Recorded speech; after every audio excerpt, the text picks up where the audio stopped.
I never thought I would find myself in a war with my homeowners association, but the moment I discovered what Brenda Whitmore was doing with my barn, I knew my quiet life in rural Vermont was about to explode into absolute chaos. My name is Henry Harrison, and I own a 15-acre property in Stowe, Vermont, complete with a restored 1920s barn that I spent 3 years and close to $70,000 renovating. The property had been my grandfather's before he passed, and I inherited it when I turned 35. That was 4 years ago, and I had poured my heart and soul into making this place perfect. The barn was my pride and joy, a beautiful structure with original timber framing, modern insulation, climate control, and enough space to store classic cars, which was exactly what I planned to do once I had the funds to start collecting.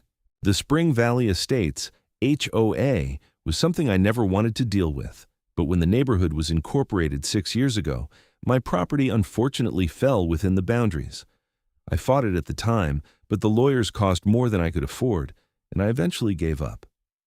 The HOA fees were reasonable, and for the most part, they left me alone. My property was at the edge of the development, separated from the cookie-cutter McMansions by a stretch of woods and a winding road.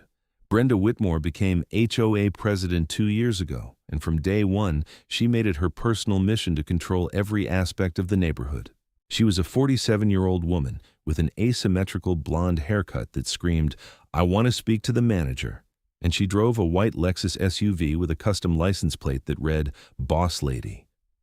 She had tried multiple times to force me to paint my barn, cut down trees she deemed unsightly, and even demanded I remove my truck from my own driveway because it was lowering property values. I ignored most of her complaints because they had no legal standing. My property was grandfathered in, and my lawyer confirmed that the HOA had limited authority over my land use. Brenda hated that, and I could tell she was looking for any opportunity to assert control. It was a Tuesday morning in late April when I decided to check on the barn. I had been away for 3 weeks visiting my sister in Colorado, and I wanted to make sure everything was secure. The moment I pulled up to the barn, I noticed fresh tire tracks in the gravel and a shiny new padlock on the door that I definitely had not installed. My stomach dropped. I tried my key, but obviously it did not work. Someone had changed my locks on my own property. I walked around the entire structure, checking every door and window. Every entrance had been secured with commercial-grade locks, the kind you would see on storage facilities. I pulled out my phone and called the only locksmith in Stowe that I trusted, a guy named Mike, who had helped me with the original barn renovation. He arrived within an hour, took one look at the locks, and whistled low. "These are industrial strength, Henry. Someone spent serious money on these. You want me to drill them out?" "Yes, but take pictures first. I have a feeling I'm going to need evidence." Mike documented everything, then carefully removed each lock. It took him almost 2 hours and cost me $400, but when we finally got the main door open, I could not believe what I saw. My barn was packed floor to ceiling with merchandise. There were shelving units I had never seen before, organized with retail products still in their packaging. I saw furniture, electronics, kitchen appliances, clothing racks, boxes of shoes, toys, garden equipment, and more. It looked like a warehouse for an online retail business. "What the hell is all this?" Mike muttered, looking around in disbelief. I walked through the aisles, my anger building with every step. Someone had completely transformed my property into a commercial storage facility without my knowledge or permission. I pulled out my phone and started taking pictures and videos of everything. There had to be thousands of items here, easily worth hundreds of thousands of dollars. Then I found the paperwork.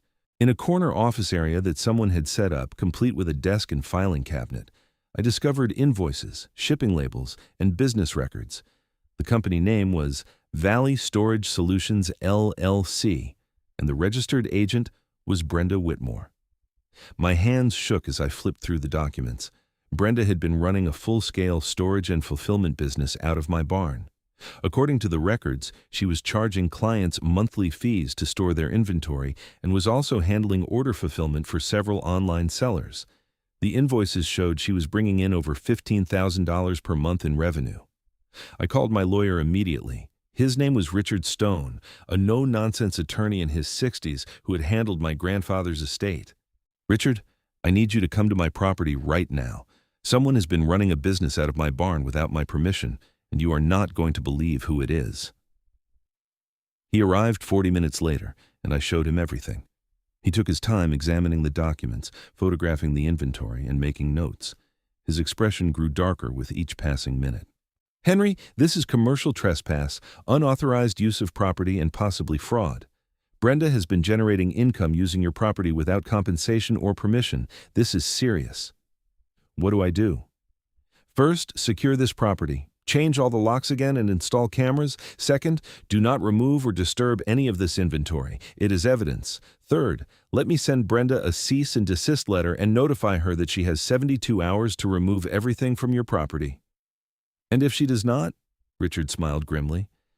"Then we sue her for everything she is worth, and we report this to the authorities for criminal trespass and theft of services." I followed his advice exactly.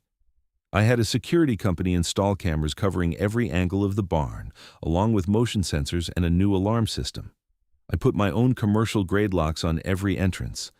The whole setup cost me $3,000, but it was worth it.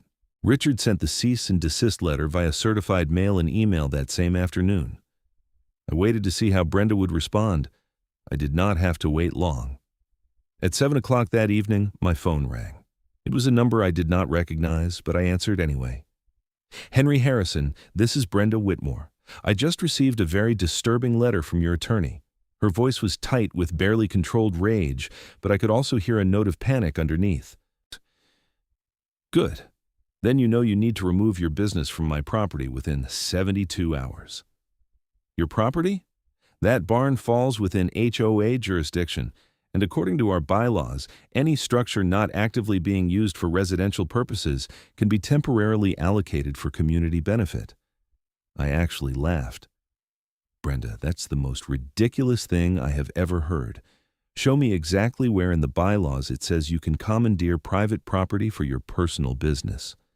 "It is not a personal business. It is a community service that generates revenue for neighborhood improvements." "Really? Then why is the business registered in your name alone? Why are the profits going to your personal accounts? I saw the bank statements in your filing cabinet." There was a long silence on the other end. When she spoke again, her tone had shifted from aggressive to manipulative. "Henry, I think there has been a misunderstanding. Perhaps we can work out an arrangement. I could pay you a rental fee, retroactive to when I started using the space. Would $500 a month be acceptable?" "You have been running this operation for at least 8 months based on the records I found. You have made over $100,000 using my property.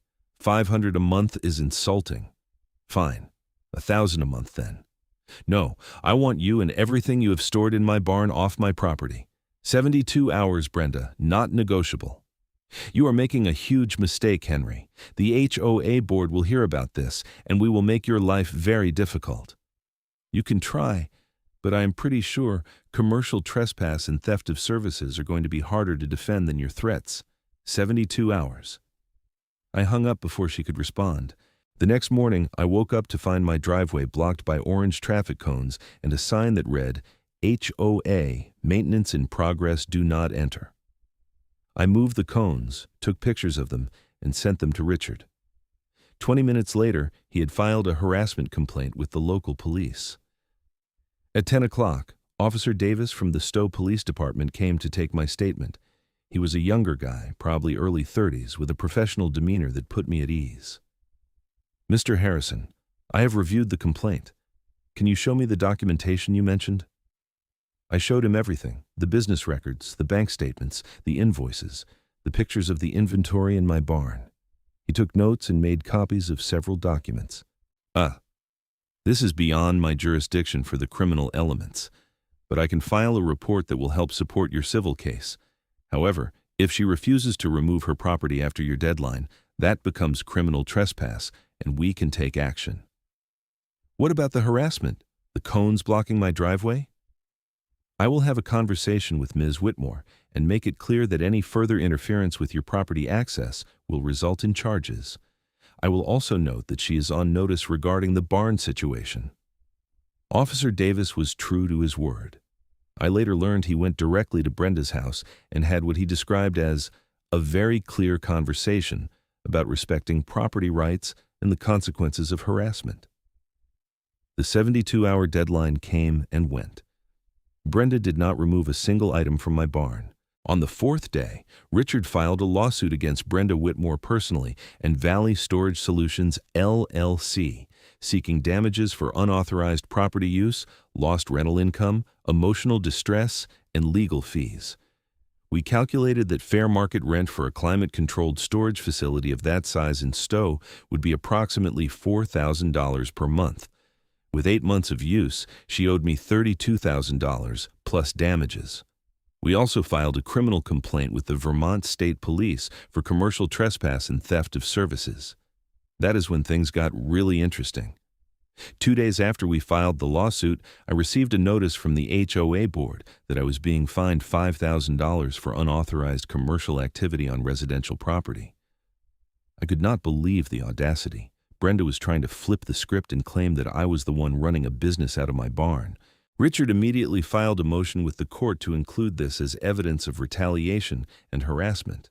Then, Brenda made her biggest mistake.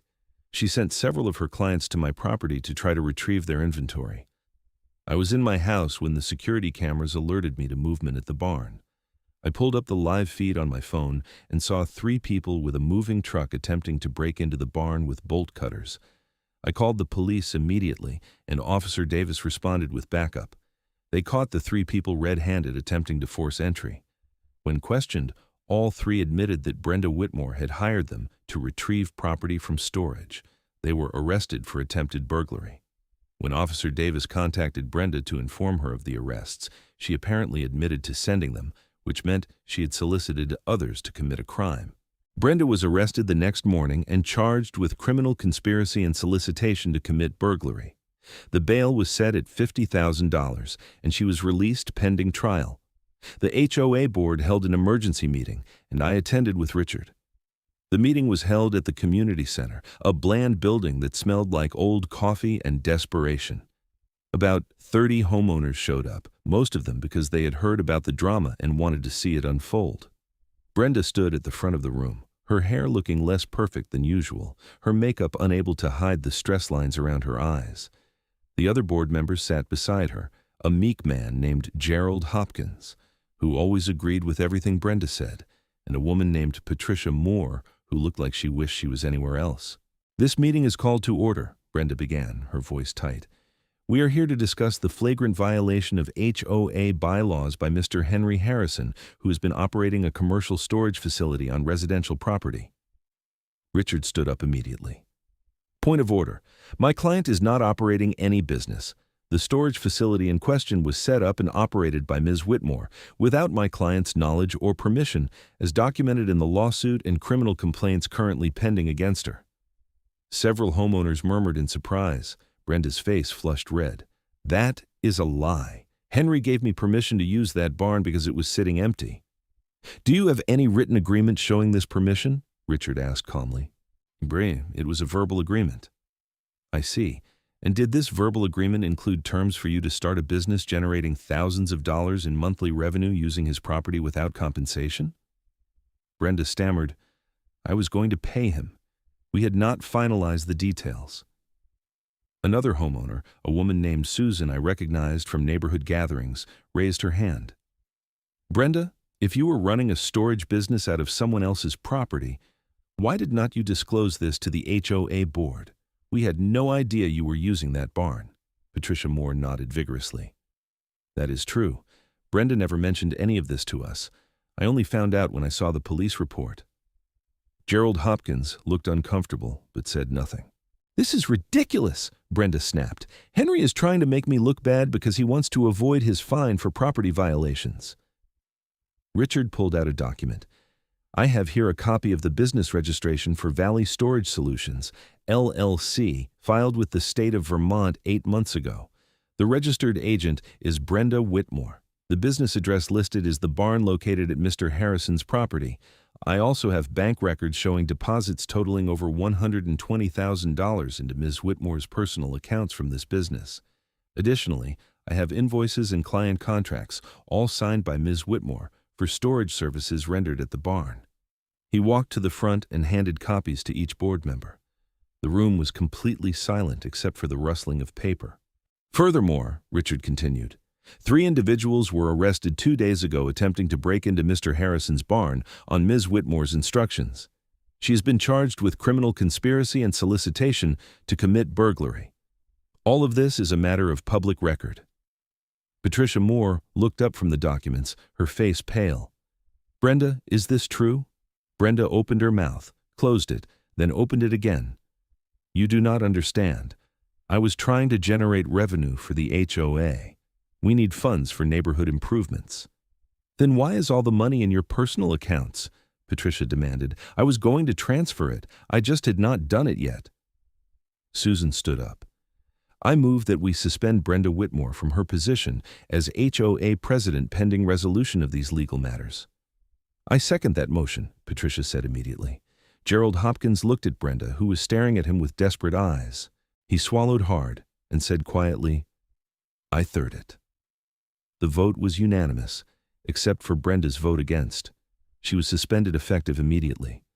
As people filed out of the community center, several homeowners approached me to apologize for the situation and to express their support. It felt good to know that not everyone in the neighborhood was on Brenda's side. Over the next few weeks, things moved quickly on multiple fronts. The criminal case against Brenda proceeded, and the prosecutor added charges of theft of services and fraud based on the evidence Richard had provided. The civil lawsuit was scheduled for trial in 3 months. Meanwhile, I was stuck with a barn full of inventory that legally I could not touch. Richard advised me that the court would need to determine ownership and distribution of the property. Some of it belonged to Brenda's clients who had paid for storage services, but some of it appeared to be inventory that Brenda had purchased for resale. I installed a dehumidifier and made sure the climate control was working properly. Whatever happened, I did not want the property damaged while it was on my land, as that could create liability issues. Brenda's lawyer reached out to Richard several times, attempting to negotiate a settlement. The offers started at $10,000 and eventually went up to $40,000, plus an agreement for Brenda to cover all costs of removing the inventory. Richard advised me to reject all offers. "She has made over $120,000 using your property illegally," he explained. "She is facing criminal charges. She is desperate to make this go away quietly. We have the leverage here, and I think we can do much better at trial." 2 months after I discovered the barn situation, the criminal trial began. I attended every day, sitting in the courtroom watching as the prosecution built their case against Brenda. The prosecutor, a sharp woman named Amanda Chen, laid out the timeline of events with precision. She showed how Brenda had filed business paperwork using my address without my knowledge. She presented bank records showing the revenue generated. She brought in several of Brenda's clients who testified that they had paid her for storage services at a secure climate-controlled facility in Stowe, never realizing she did not actually own or lease the property legally.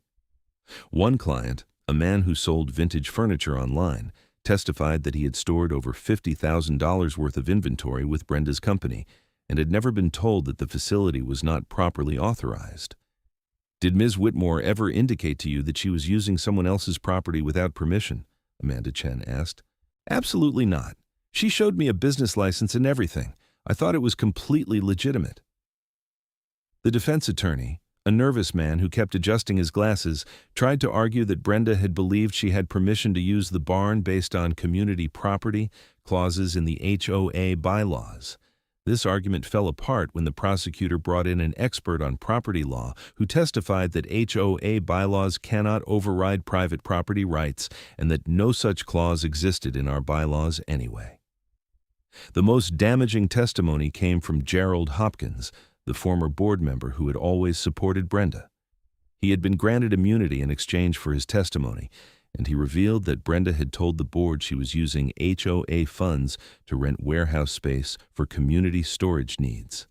In reality, she had never paid rent to anyone, and the money she claimed was going to rent was actually being pocketed. So Ms. Whitmore lied to the HOA board about renting space and pocketed the money that was supposed to go to rent? Amanda Chen asked. "Yes," Gerald said quietly, not looking at Brenda. How much money are we talking about? About $3,000 per month for 8 months. $24,000 total. This revelation added embezzlement to Brenda's list of problems. The HOA board filed additional charges against her. After a week of testimony, the jury deliberated for less than 3 hours. They found Brenda Whitmore guilty on all counts: commercial trespass, theft of services, fraud, criminal conspiracy, solicitation to commit burglary, and embezzlement. Sentencing was scheduled for a month later. In the meantime, Richard pressed forward with the civil case. The civil trial was scheduled for late August. By this point, Brenda had lost almost everything. Her husband, a quiet man who worked in insurance, had filed for divorce. Her friends had abandoned her. Her name was mud in the community. The civil trial was less dramatic than the criminal one, mainly because the facts were not in dispute. Richard presented evidence of the fair market value for renting the barn space, calculated lost income, and added damages for emotional distress and the cost of securing the property.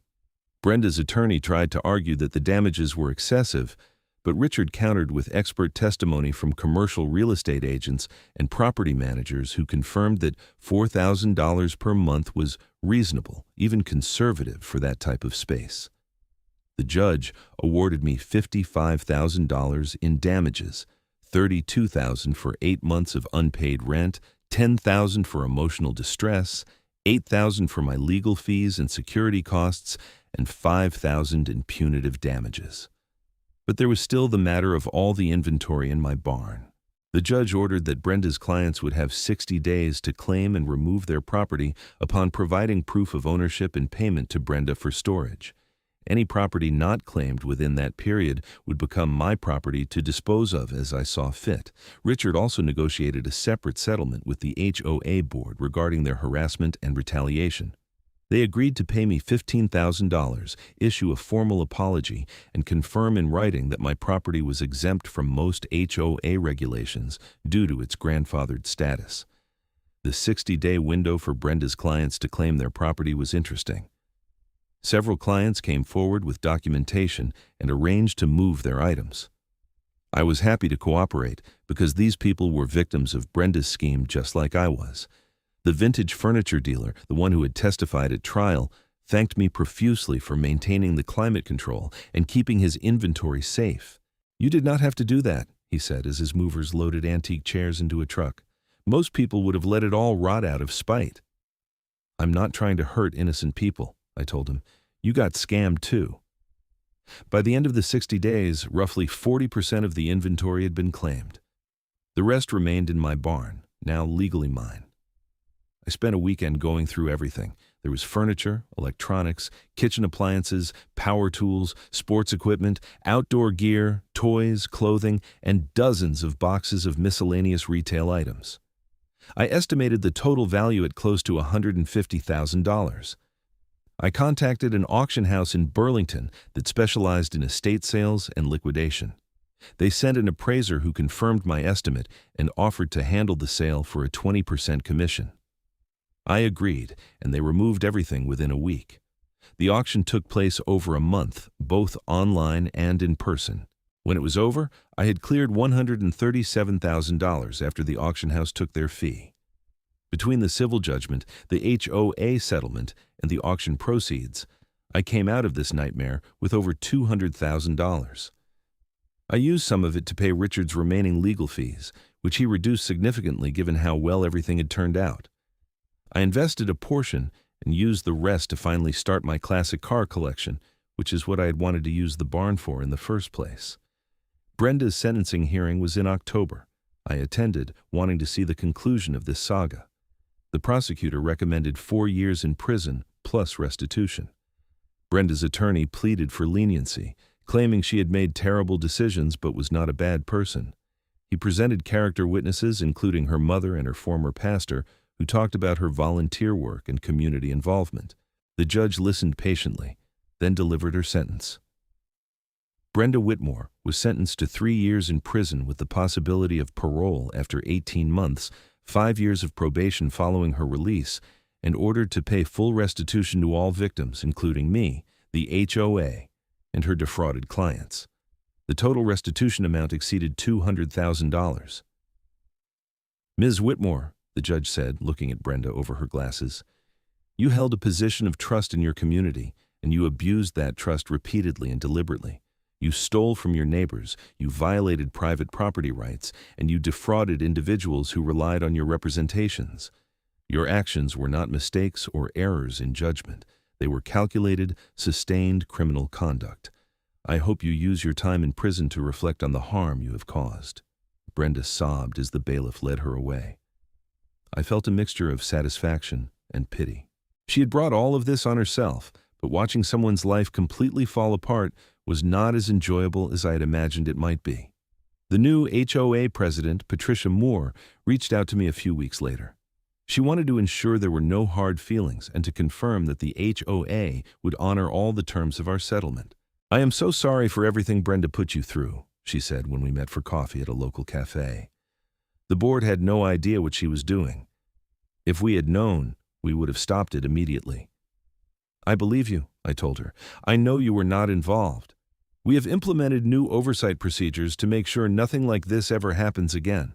All board financial activities now require dual approval, and we have hired an independent accountant to review our books quarterly. That sounds like a good plan. Also, I want you to know that the board voted unanimously to formalize the exemptions for your property. You will not receive any more violation notices or complaints about your barn, your trucks, your trees, or anything else. You are essentially independent from the HOA except for the mandatory annual fees, which we cannot waive because they are in the original incorporation documents. I appreciate that, Patricia. Honestly, all I ever wanted was to be left alone to enjoy my property in peace. She smiled. You have earned that and more. Life gradually returned to normal over the following months. I bought my first classic car, a 1967 Ford Mustang that needed restoration work, and began the satisfying process of bringing it back to life in my barn. The space that had been filled with Brenda's illegal inventory was now occupied by the project I had always dreamed of. I installed a proper workshop area with tools and equipment, set up a comfortable office space where I could research parts and techniques, and even created a small lounge area with a vintage couch and a mini fridge for when friends came over to help with the restoration work. The neighborhood drama died down as people found new things to talk about. Occasionally, someone would bring up the Brenda situation at community events, usually as a cautionary tale or a piece of local legend, but mostly it faded into the background. I ran into Officer Davis at the hardware store one Saturday morning in December. He greeted me with a friendly smile. "Henry, how have you been?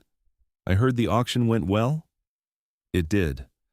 I finally have my workshop set up the way I always wanted it. That's great. You know, in 15 years of police work, I have seen a lot of HOA disputes, but yours was definitely the most unusual. Most of them are just petty neighbor feuds about fence heights or lawn care. I've never seen someone literally running a business out of someone else's barn. I laughed. I'm just glad it's over. Brenda is eligible for parole in about 10 months. You will get notification, and you can submit a statement if you want. I will think about it. Honestly, I do not have any desire for revenge at this point. She is paying for what she did. Officer Davis nodded approvingly. That is a healthy attitude. A lot of people stay angry forever in situations like this. Being angry takes too much energy. I would rather spend my time doing things I enjoy. The winter passed quietly. I made significant progress on the Mustang restoration, stripping it down to the frame and beginning the process of addressing rust and mechanical issues. I joined a local classic car club and made friends with several other enthusiasts who appreciated the methodical work of bringing old vehicles back to life. In March, I received notification that Brenda was applying for parole. I was invited to submit a victim impact statement to the parole board. I spent several days thinking about what I wanted to say.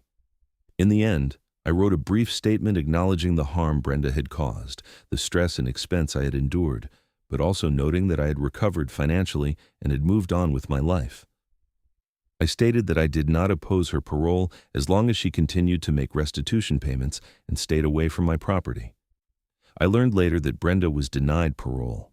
Apparently, she had not demonstrated sufficient remorse or progress in her rehabilitation.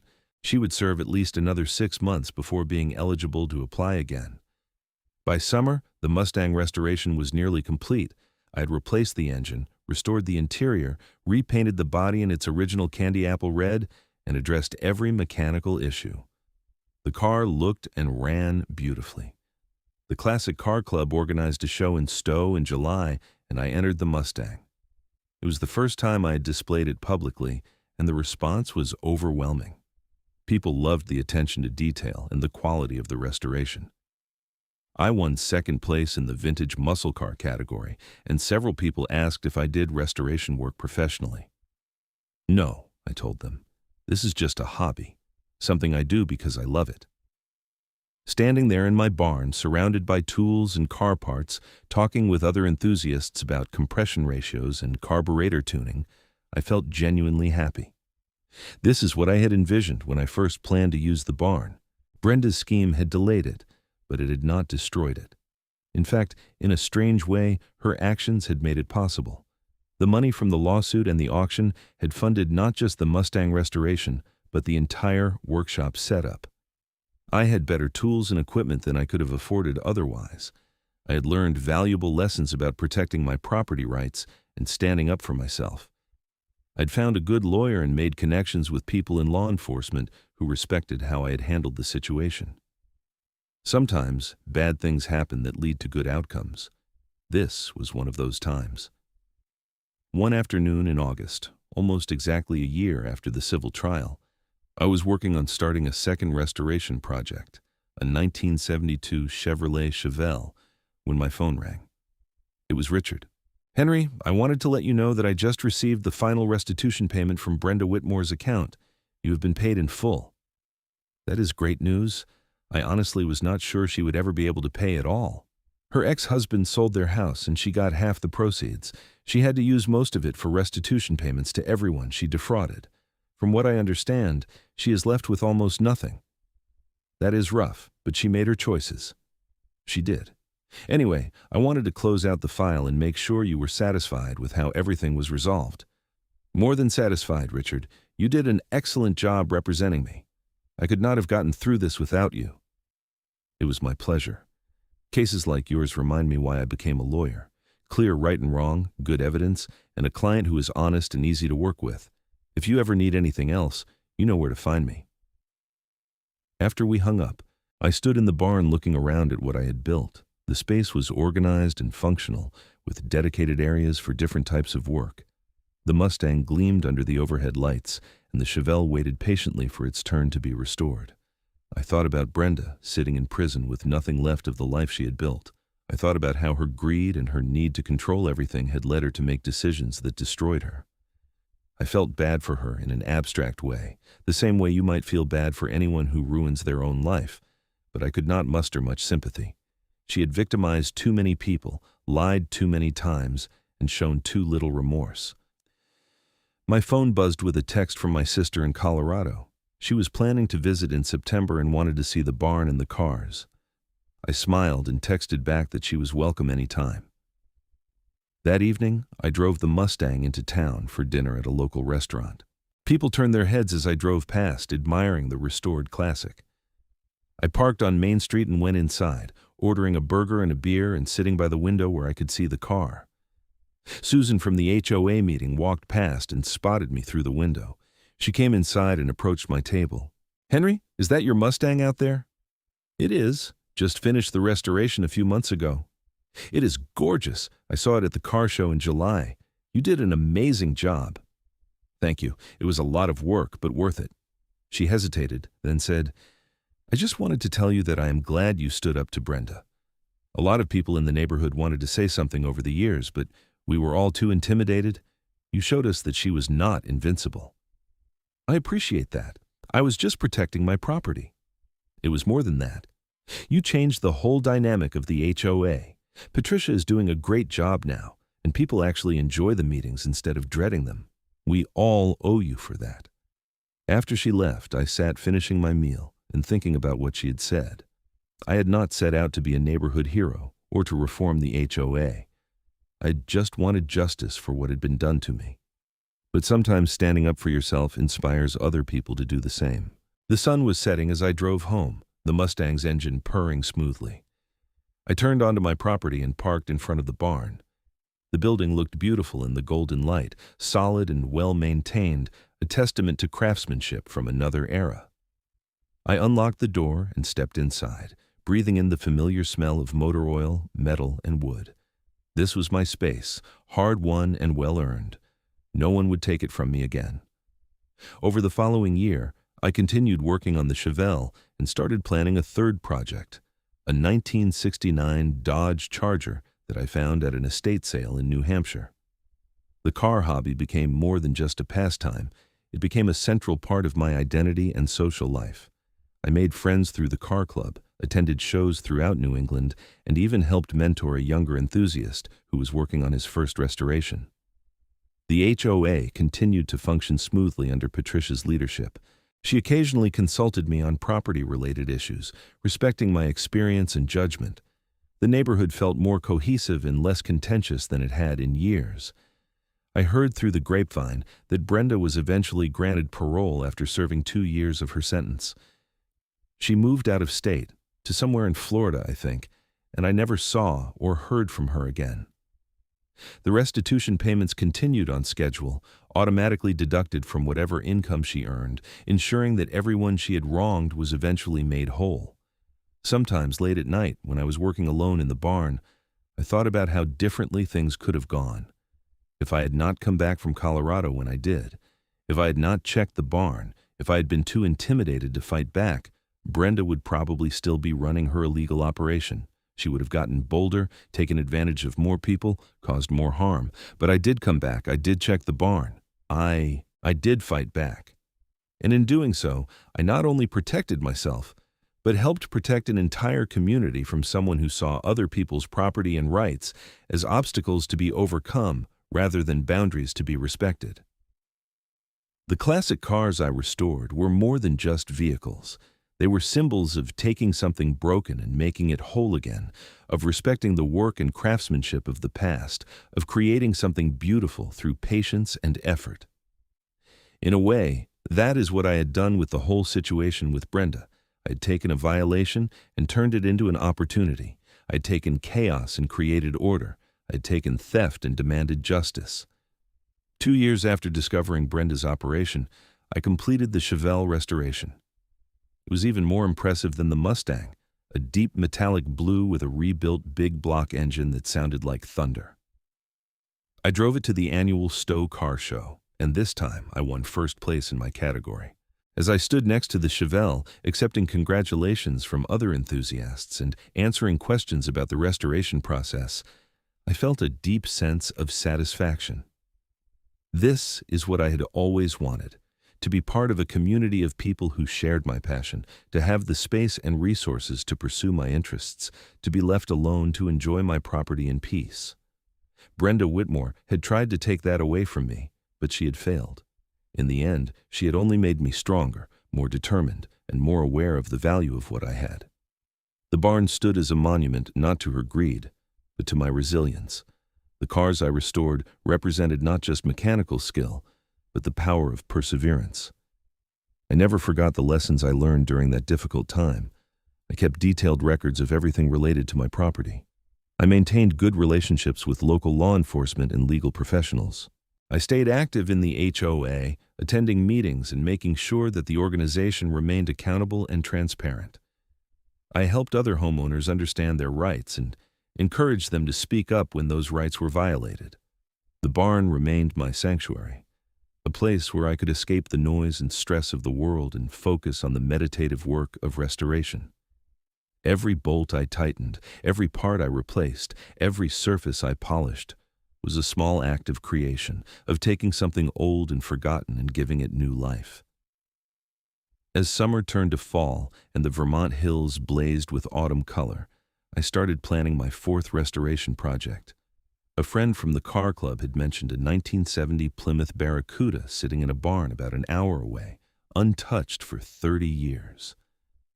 I drove out to look at it on a crisp October morning, the Mustang handling the winding country roads beautifully. The Barracuda was rough but complete, exactly the kind of challenge I enjoyed. I negotiated a fair price with the owner, arranged for transport, and a week later it was sitting in my barn next to the Chevelle. Standing there looking at the Barracuda, imagining what it would become with time and effort, I felt grateful for everything that had happened, even the bad parts. Brenda's betrayal had been painful and expensive, but it had also been educational.